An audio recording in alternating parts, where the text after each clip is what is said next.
ba dañuy njëkke rek ak li nga xam ni moo di ne visite bi nga xam ne Ousmane mi ngi ko doon amal ca Fissel ak ca Mbour kàddu yi nga xamante ni itam fësal na ko fa ba wax sax ci wàccaay bi nga xam ne amal na ko ngir jëm fële ca Paris. xam nga li Mbaye Dieye Faye di wax Paris pare ngeen. waa Paris mbaa pare ngeen. waa Paris mbaa pare ngeen. ah Ousmane a nga Paris. day dem Paris. day dem xam naa ne nag Paris namoon nañ ko te gannaaw li am Italie li am Paris moom xam naa ne ce sera une véritable démonstration de force ñu ngi wax terrain meeting mais xam naa ne day romb terrain meeting. terrain après terrain lu ci tegu sax keppa wala lan. ñoom am na nuñ ko tuddee noonu. waaw waaw de ah. Tepa. Tepa ah. je pense que Tepa lañ wax ñoom. waaw léegi 19 la koy def 19 dafay tomber un jour de dimanche. dimanche waaw. non Peta. Peta waaw Peta meeting Peta meeting. waaw dimanche lay tomber. bu mu ko def dimanche na ko def samedi. waaw moo gën de moo gën de. kooku dinaa ko ñaanal mbokku diaspora bi pour Ousmane def ko samedi 18. ah. fekk xam nga dimanche gars yi bu fekkee ne dañuy jóge seen dëkk. waaw ñëw war a ñibbiwaat. war a xëy lënd day metti de. mën naa jouer ci mbir moomu. su ko defee ñu def ko samedi nga xam ne boo ñëwee samedi mun ngaa ñëw sax vendredi. def ko benn VSD. ñëw samedi ñëw vendredi lekk sa mbaxalu puuj paaj bu am njëriñ. puuj paaju la. ah foofa yow sénégalais. yoo xanaa gisoo leen ci match Sénégal kii bi keroog. gis naa leen ke. dañoo def xool stade ba boori stade ba dañ koo def comme buntu stade Demba Diop wala buntu arena bi. man looloo ma neex ci sénégalais fu ñu dem imposer seen bopp imposer seen culture. su ko defee bu ñu ko defee vendredi. samedi dimanche gars yi ku ci añ ba pare rek mën ngaa ñibbi tranquillement xam nga donc Ousmane est en train de dérouler Marieta. parce que il a compris que 2027 bi dafa constituer un enjeu de taille. boo xam ne le Pastef warul rater rendez-vous boobu parce que 2027 mooy tax 2029 am yomb. te gis nga bu ñu génnee ci 2027 ba am ci yenn résultats yi képp ku namoon leneen ci Ousmane wala ci Pastef di nga bàyyi dem toog jàpp sa njàmbur. il faut que nag cette machine là soit huilée d'ici 2027. ci loolu la nekk mu planifier ko tëgg agenda yam gis nga. Pastef est en train de tromper une fois encore l'opposition parce que gis nga boo gisee Ousmane ces sorties là ci week-end bi nga xam ne c'est un agenda bu ñu toog réfléchir ko tëgg ko. Ousmane est allé à Fissel. inauguré permanence bi mu jógee Fissel. dem na Mbour. mais nga xool ne lii lu ñu tëgg la bind ko Ousmane day ñëw rek dérouler su ko defee à partir de là nga xam ne. derrière loin des vacarmes mu coow lu bëri leeg andi kii am kii Pastef dafa focus ci l'essentiel mooy fexe ba son appareil mu fonctionnel à 100% d'ici 2027. et quand tu regardes man week-end bi. dama toog ba si ak ma ne mais xanaa benn parti politique moo am ci dëkk bi c'est-à-dire que foo tourner rek activité politique bi am Pastef ñoo koy organiser. ñeneen ñi dañoo am doole bu ñu ko organiser. dañoo am doole bu ñu ko organiser. mais c'est-à-dire que dama toog ba si àgg ma ne man mais j'ai l'impression que y a un seul parti politique dans ce pays-là. ku mën na def. ku mën na def. waay gars yi nag nañu génn waaye nag ñu def ay organiser même bu fekkee ne sax dañuy organiser ay kermesse ñu organiser ay kermesse. pourtant kii coalition borom dëkk bi. amoon na benn rencontre te gisoo ko. danaa ci ñëw dañoo kiiwul nag dañoo bëri. danaa ci ñëw. bi waa ji di juum transhumant bi. non gis nga tàmm daal laago la li ko wolof yi di waxee tàmm. laago la parce que ko juumoo de. juumul de loolu la xam. waaw li mu xam la nit ak lu mu miin. am na nu ko woykat bi di waxee de ndaw ak lu mu miin. bu ko gisul dafay jooy. moom la miin. Marieta lii rek a taxoon ma nama la quoi parce que yow da ngaa xam fi ñuy génnee affaire yi waa ji da ngay xam ne kii. fa mu nekk du palaasam. déedéet. kaddu ya mu yëkkati du kaddoom. fa mu bugg a jëm xamu fa. Moussa jox naa la vidéo bi dugalal waa ji tuuti waay ñu ñam waa ji mu ngi jéem a rëccamtiku nag di jéem a kii mais pour te dire que tey dama xool ci week-end bi. mais j'ai remarqué que y avait un seul parti politique dans ce pays-là. bu doon def ay activités am muy le PASTEF. et loolu dafay wone ne une fois encore ñu ci bari di woowee seen bopp opposant Marieta dañoo nekk ci tappale. gu metti ñoom daal bu fekkutoon ne réseaux sociaux yi am nañu wala te réseaux sociaux yi sax existé wuñ fa. mais gis nga bu dul woon médias yi nga xam ne dañuy toog ba si àgg ñu wootee fenn ne ndax mën naa dooma invité. bu dul woon les médias là yàlla xam na ne kenn du leen suivre. déedéet dañuy nekk dans l'anonymat total mais gis nga ko waaye mu nga waajaa ngi nii nañ ko déglu yokkal. ngir defee fii fête nationale défilé 4 avril ñun les militants de la coalition Benno Bokk de la coalition Diomaye Président a'uuzu billahi mina seytaani rajim parce que sooy def discours te musloo ci seytaane saa su ne mën nga juum te ak juum déglu leen ak juum ay fan mu ñëw ngir defee fii fête nationale défilé 4 avril ñun les militants de la coalition Benno Bokk de la coalition Diomaye Président a'uuzu billahi mina seytaani rajim parce que sooy def discours te musloo ci seytaane saa su ne mën nag gars yi affaire yi mu ko buujul sax du ay gars yoo xam ne xam nañ leen carrément ci politique wala mën nañ koo indil dara ndax kii xam nga ne kenn xamu ko ci langue politique gi kon gis nga ne voilà un peu tey ñi nekk di liggéey sérieusement ak ñi nga xam ne dañu nekk ci tappale aujourd'hui le PASTEF est en train de dérouler son agenda politique pour préparer les élections de 2027 mu pare nag pour dem Paris ku xam PASTEF xam ne la diaspora dafa nekk benn pan bu important ci parti bi c'est pourquoi et Ousmane l'a compris gis nga Ousmane dafa am ñaari pàcc yoo xam ne dafa comprendre seen importance ci biir parti bi muy la jeunesse et la diaspora tey nag mu ngay waaj a dem Paris.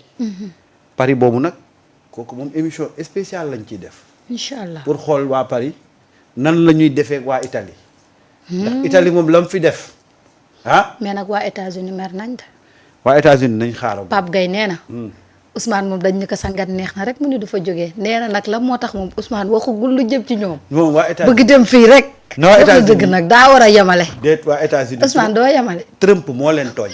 États-Unis guddi yi dañoo nekkul ci jàmm nañ bàyyi ba réew ma dal su ko defee kii doog fay ñëw mais gis nga donc voilà un autre défi que les patriotes de la diaspora surtout ceux de Paris dinañ ko jéem a relever xam naa ne nag li xew Italie ba maire yi dëkk ba ca boppam fañ doon defee kii bi di laajte ki ñëw ci dëkk bi kan la ah bu fekkee waa Paris mën nañ ko ah nañ ko doxalee noonu ah nañ ko doxalee. waaw mais Marieta Lamine Ndiaye mii laa bëgg nga wax ko mu génn ci lim ne.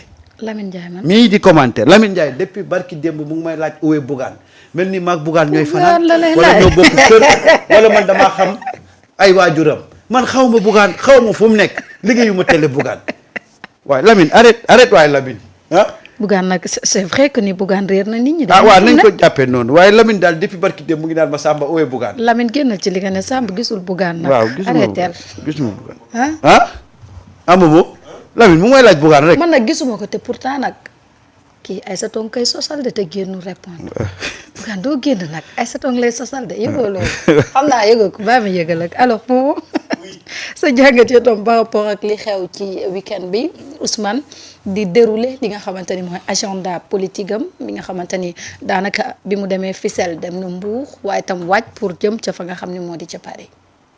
oui loolu dama jàpp ne dafa am solo. Ousmane Sonko depuis quelque temps dégg nañ ci discours am mu fàttali ni.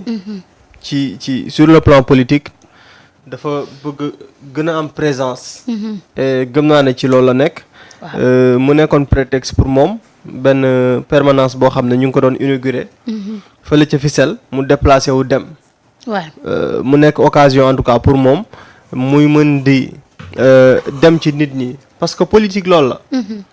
xam nga dafa am benn xas bu ñu naan xas politiciens yi te yaakaar naa ne aujourd'hui ak le Pastef mënuñu leen ko reproche mooy bu njëkkoon dañuy wax ne waaw politicien de moom bu la soxlaa rek dañ leen di gis dañuy ñëw def ay meeting ñëw ci biir nit ñi partager ak nit ñi waaye boo leen xasee ba dénk rek dootoo leen gisaat ba keroog élection di jotaat loolu lañ daan faral di wax loolu lañ daan xasee politiciens yi mais aujourd'hui dafa am koo xam ne dafa ñëw laaj ñu dénk ko ba noppi mais da ngay continuer di ko gis depuis boobaak léegi bi nga ko dénkee ak léegi maanaam sénégalais yi fépp fu ñu nekk ci biir réew mi Ousmane jàpp na ne war na def le déplacement dem fekk leen foofu ngir mën a waxtaan ak ñoom ngir mën a partager ak ñoom parce que c'est important yenn saay yenn sujet am mais dafay baax ñuy am opportunité di ngay dem ba ci ñoom ñu lay gis ngay mën di wax ak ñoom sax di leen delloo si ci lu baree et gis nañ keroog ci discours am que revenir na ci loolu et wax naa ko je pense bi ko Ousmane annoncé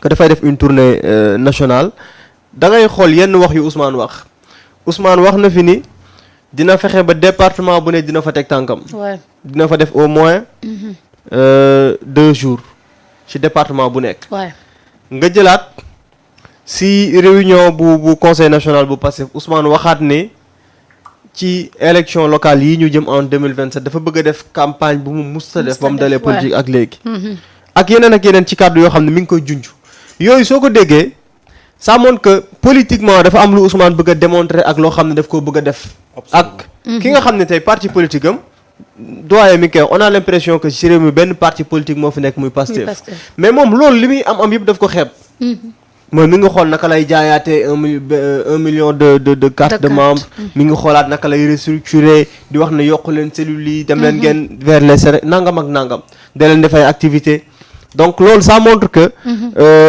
lii mu am nii li muy bëri mi ngi def des efforts pour indi yokkute ci taxawaay bi nga xam ne nii moom la parti bi di am sur le plan national et loolu c'est important gannaaw loolu Ousmane Sonko discours am dafa am lu baat bu ci feeñ boo xam ne je pense que ça va pas plaire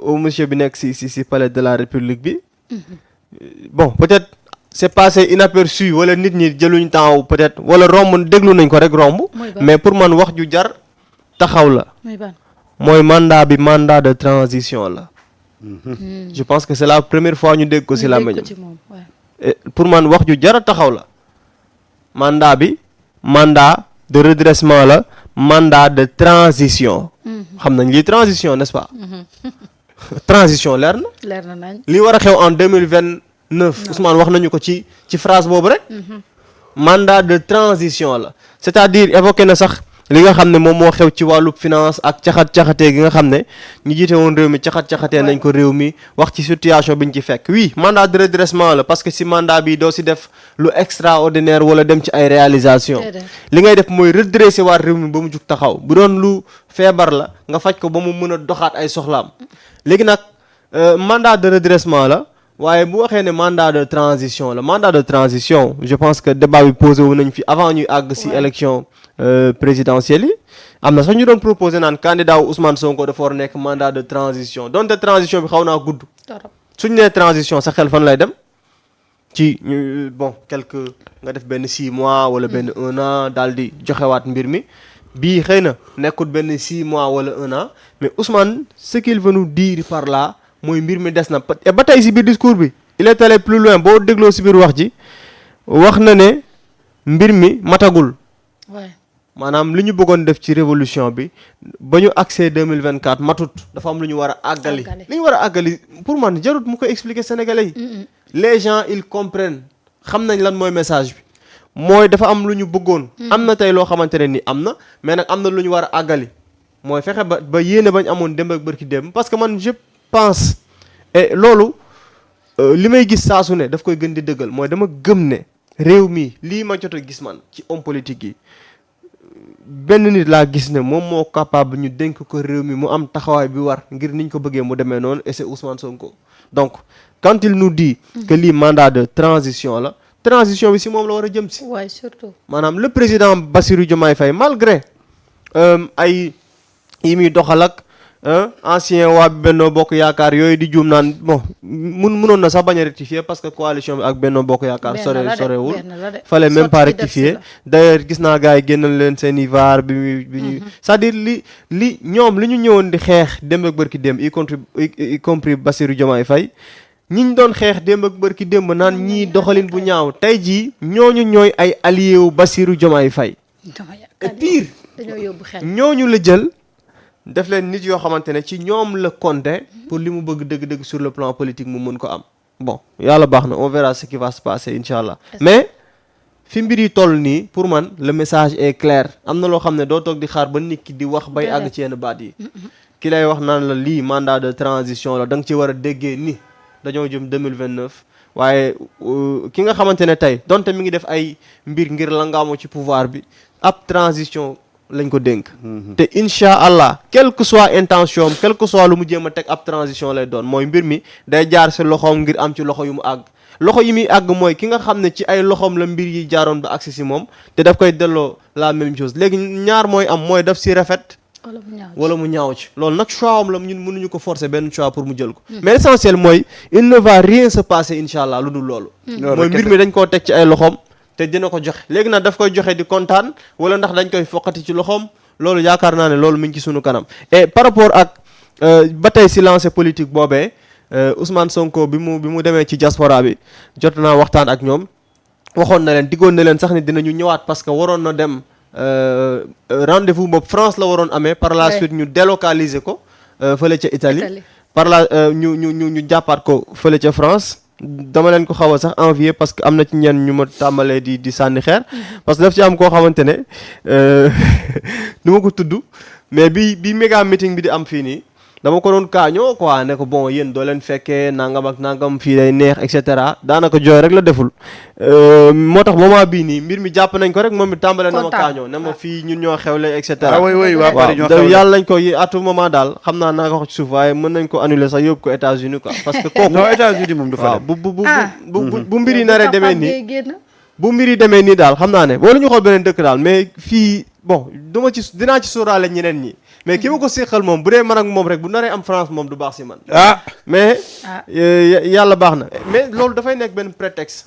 démonstration de force ba mu defoon bërki Dembo Ndiaye parce que bële daf ko defoon mais waxul woon péta meeting xaw ma terra meeting bii dafa ñëwoon rek ne voilà dinañ dajaloo ak waa diaspora et d'ailleurs salle bañ jël sax taxu ko woon rëy loolu ca la mën a jël ci capacité si ay nit mais cette fois-ci quand il nous parle de terra meeting wala gars yi ni ñu ko tuddee péta meeting suñ ko waxee mooy loo xamante ne moom dafay c'est à peu près li ñu gisoon à Dakar te loolu dafay dajale ñi nga xamante ne ñoom ñoo di diaspora bi ñu préparé wu en tout cas fii ak le 19 avril mu nekk démonstration de force parce que bu leen fàtte ne bi mu jógee Italie gis ngeen bruit ba mu fa bàyyi gis nañu préparation yi na mu demee d'ailleurs di féliciter la diaspora sénégalaise ci match bi ñu génn et je pense que c'est inédit un pays le Sénégal en Afrique de l'Ouest jógee sunu dëkk dem en France jël Stade de France nga xamante ne tey France bu ñu ne woon tey dafay recevoir ci match wala dara fa la koy defee def guichet fermé mu nekk waxuma football sax waaye spectacle boo xam ne kenn mësu ko gis ak façon bi ñu ko defee donc c'est à peu près la même chose moom lañ nar a gis ak la diaspora mu nekk une mobilisation bu am solo boo xam ne dina am mu nekk préparation mais ñoom it dañoo yàgg di réclamer na Ousmane Sonko di ñëw ci ñun nay def nangam ak nangam donc bii dina nekk occasion pour ñoom ñu déplacer wu sur le plan politique mu mën a dem fekk ji ñi nga xamante ne ñoom ñooy ses militants et ses sympathisants donc par rapport ak discours bi nga xam ne ni jot na ko def démb. justement gis nga le fait que mu ne terra meeting. mu ngi préparer les organisateurs yi war a def meeting bi que erreur bi daloon ñu organiser Italie. parce que Italie salle ba dafa ndaw. erreur boobu nag bu mu am à Paris. Paris moom na ñu fexe ba la xewoon Italie nga xam ne salle bi dafa demoon ba fees ba nit ñi nekk ci biti. loolu bu mu am erreur boobu bu mu am. parce que gis nga. que les gens se rendent compte que cette mobilisation que Ousmane cherche au niveau de la diaspora ce n'est pas tout simplement un acte politique. Il faut nit ñi xam ko. acte lan la. Parce que gis nga bu fekkee politique Ousmane jaratul sax muy organiser meeting wala rencontre. parce que fii Pastef amatu fi adversaire. Mais Ousmane veut lancer un message fort à l'endroit de ces lobbies, de ces puissances occidentales yi nga xam ne depuis un certain temps ñu ngi attaqué Ousmane, ñu ngi attaqué le Sénégal. Parce que tey nag c'est Ousmane qui dérange. Ouais, c'est la personne de Ousmane. Voilà. Qui pose problème. Qui pose problème. Ousmane nag dafa bëgg à travers ses sorties au niveau de l'extérieur montrer à ces lobbies, à ces puissances occidentales là que man quelle que soit campagne de diabolisation bu ngeen di def le peuple est avec moi. C'est une réponse parce que gis nga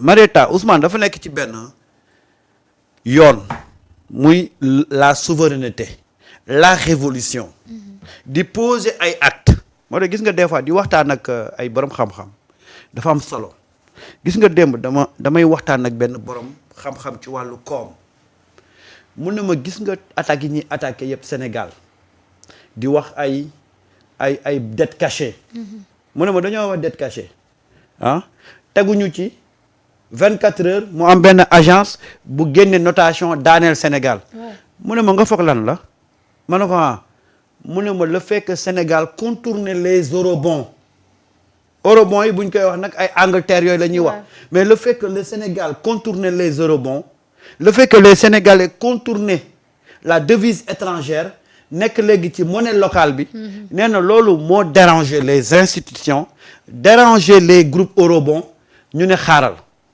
il faut que ñu attaquer Sénégal mu ne ma moo xam Financial Times moo xam beneen agence de notation mu ne ma ñoom ñëpp seen objectif benn la mooy le fait que tey Sénégal def benn choix teggi leen fële léegi nag il faut que ñu arrêter cette marche là parce que baaxul ci ñoom ndax eurobond les groupes des eurobonds là mais yii lañ doon dundee tu empruntes la devise étrangère boo waree fay mais li ngay fay kenn xamul nu muy toll aujourd'hui le Sénégal a eu l'ingéniosité suñu autorités yi de emprunter la monnaie locale nga xam ne bu ñu koy fay ça va pas poser de problème en termes de ci différence ak affaire yooyu mu ne ma loolu moo métti ces institutions là moo tax mu ne ma boo xoolee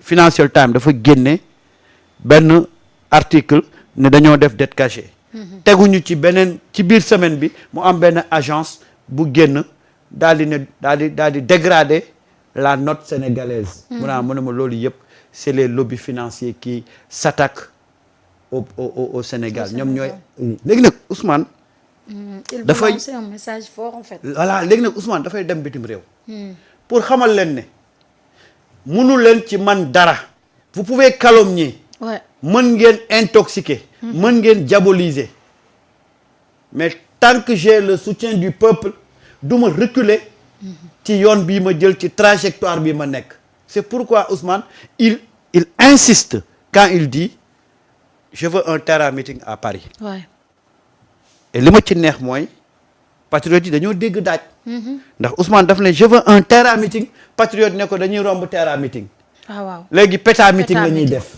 ma damaa koy soog a dégg dégg nga ko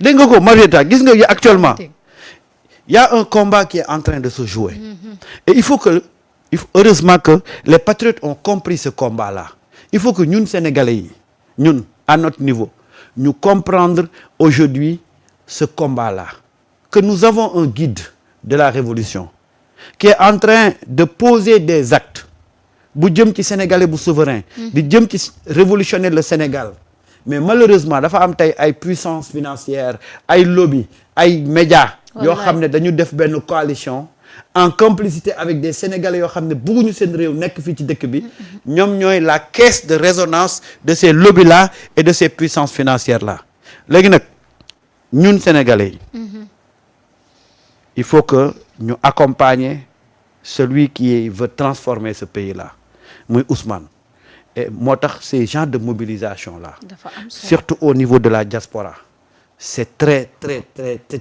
c'est des mobilisations très importantes parce que tubaab ku am xam-xam tëwu ko de déedéet ku am fit tëwu ko de xam nga tubaab kan moo ko të ki am mbooloo ki peuple am àndal kooku rek a ko jaaxal. Ousmane de moo tax nag dans ce contexte là Ousmane ne damay dem Paris le 19 avril te daf ko tànn ci moment boo xam ne Sénégalais dañoo échauffé wu ci match Sénégal bii. waaw dañoo échauffé wu de. dañoo échauffé wu xam nga ñam sabar ndax ñoom dañuy gëj fecc sabar. keroog fecc nañ sabar boo leen gisee ni ñu doon feccee rek nga xam ne ñoom temps romb na leen. temps romb na leen moo sax. romb na leen. ma yaakaar ni man rek a seetlu. seetlu nga ko. gars yi sax arwatam sax mënatuñ ko. arwatam sax mënatuñ ko. temps bi bàyyi na leen fi. temps bi bàyyi na leen fi yéen nit waa diaspora waa diaspora de leen wéet des fois ngeen mise à jour seen bopp tuuti xeeti fecc ya ma fa doon gis ah. lay leer ni ñii gëj na yoo dégg sabar. gis naa fa de ku doon fecc fataaya xam nga fataaya. te yooyu dafa xam nga fataaya fecc fataaya. déedéet xaw ma yi ngay teg sa ji na nii. waaw gis naa ko fa doon fecc ma ne waa kii moom. dañoo yàgg fële nag. dañoo yàgg fële moo tax. ndeysaan danaa leen yebal ay troupe ñu mise à jour leen balaa Ousmane di ñëw parce que am na yenn xeeti fecc yoo xam ne bëgguñ ko faa gis bref pour dire que tey il faut que cette diaspora surtout Pastef France mu comprendre qu'est-ce que Ousmane cherche à travers ce déplacement-là sur Paris. Il cherche pas à faire une démonstration de force politique. loolu Ousmane romb na ko fii amu fi naataango. mais Ousmane est en train de livrer une bataille contre ces puissances occidentales plutôt ces lobbies financiers ñoom la Ousmane di xeexal. te la seule manière mu xeex ak ñoom c'est toujours di leen won ne man mi ngeen di jël di diaboliser. tey le peuple bi gën a ànd ak man. xoolal contexte bi mu defee terrain meeting bi fii. xoolal contexte boobu. boobu FMI mu ngi koy indil ay gitangaas.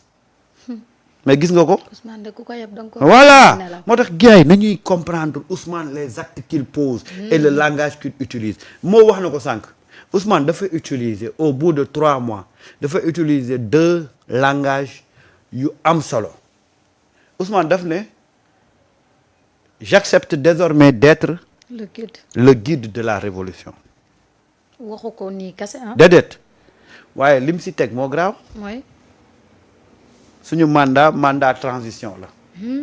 mandat bii nii mandat transition la ça veut dire que lu ngeen mënti gis ci révolution ci mandat bii. bu mu leen décourager loo. parce que c'est un mandat de transition. La révolution va continuer.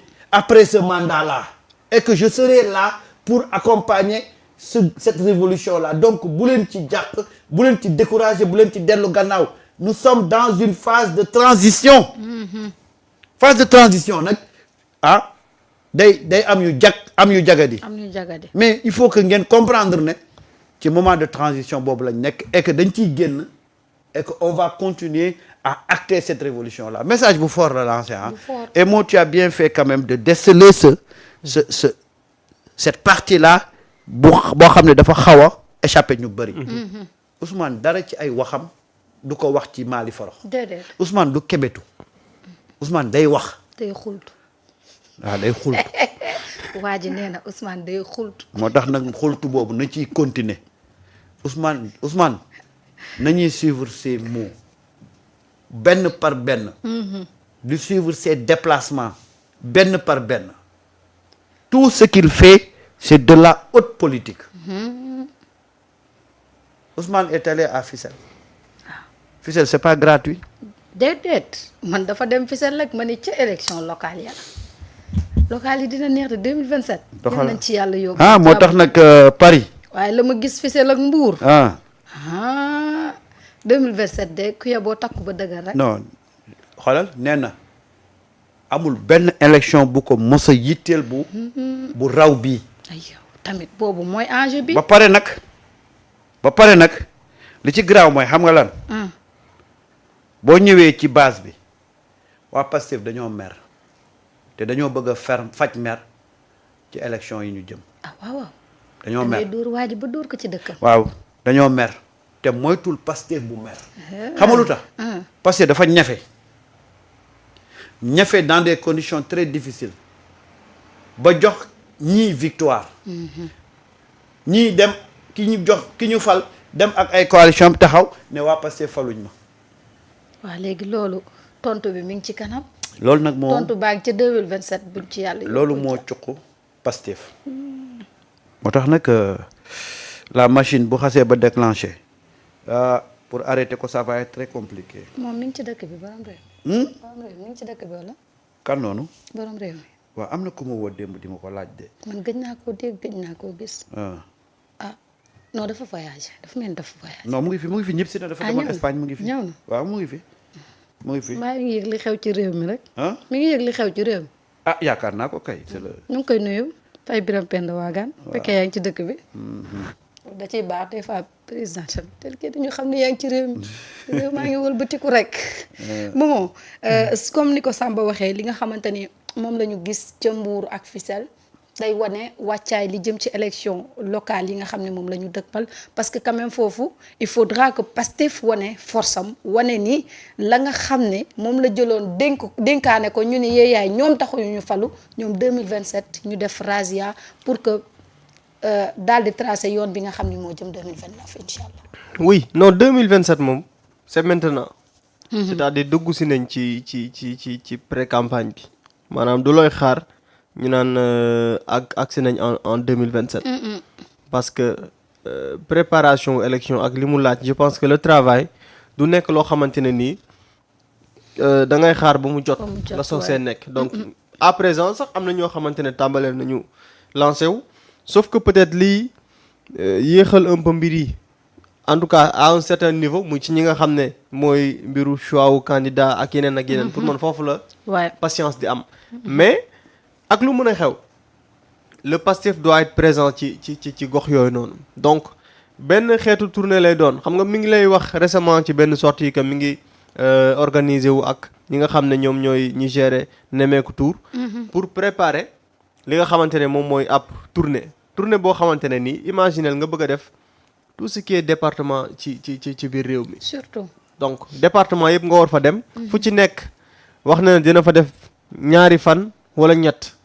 yoo xam ne dina ko fa passer ça va lui permettre tey foo dem fu ne nga dajale ña fa nekk parce que am na discours bu muy tenir démb comme quoi nañu bàyyi xëccoo nangam ak nangam y a des problèmes à régler problème yooyu nag dafay nekk si moom opportunité mu dem ci gox ba fexe ba convoquer ña fa nekk parce que tey par exemple y a le département de Kër Massar nga xam ne je pense que xëy na sax fa la jafe-jafe yi ëppee sur ce plan mais il faut que par exemple nga dem ci zone boobu noonu nga fexe dajale ña fa nekk ne acca analyse de fi nekk ñu dajaloo nga toog ak ñoom wax leen li ñu mën a dégg nii ak nii laa bëgg mbir yi demee te gëm naa ne moom fu mu teew wax ak nit ñi déggal nañ ko ay militants ak ay sympathisants am déggal nañ ko donc yooyu problème yooyu man dama gëm ne moom moo ko mën a régler donc ça va lui permettre dëgg mu animer base bi et li doy wax sànq mais dëkk bi ana parti politique yi ñaata parti politique ñoo am Sénégal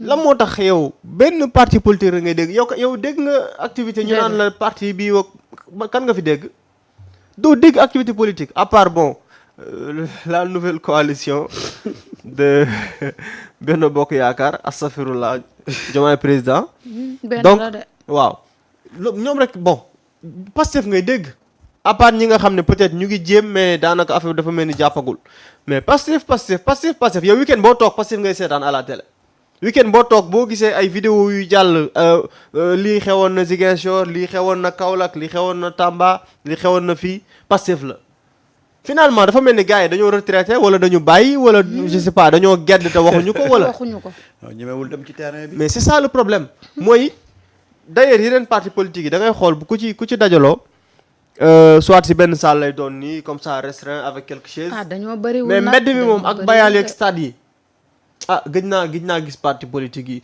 le PUR par exemple nga daan gis de temps en temps waaw ñoom dañ doon def seen mobilisation mais bizarrement le PUR bi yoon gisuma ko benn yoon non peut-être xëy na dañuy préparer mais Pastef c'est-à-dire li Ousmane di wax ne c'est une machine c'est-à-dire Pastef mooy parti boo xamante ne élection ou pas Pastef dafay investir le terrain et loolu nag moom mooy waral au moment bi ñoom ñuy préparer naan léegi nañu wàcc sur le terrain day fekk waa ji moom at bi yëpp mi ngi woon sur le terrain nga war ko cee fekk si rawatina si wàllu discours aujourd'hui le leader bi bokk ci Pastef mais il est plus à l'aise sur certains sujets man koy wax bis man leen pour man défendre Pastef du compliqué parce que su fekkee ne da nga bokk ci parti politique mu am benn xeetu idéologie mu am dige yum dige woon mais saa boo xëyee di nga dégg benn ci dige yooyu ñu ne la réaliser nañ ko mais tu es à l'aise pour dem si nit ñi da nga daan gis ñoo xamante ne tey sañu ñu woon génn si mbedd mi sañu ñu woon doxantu si mbedd mi aujourd'hui député de Pastef je sais pas ministre de Pastef keneen ak keneen DG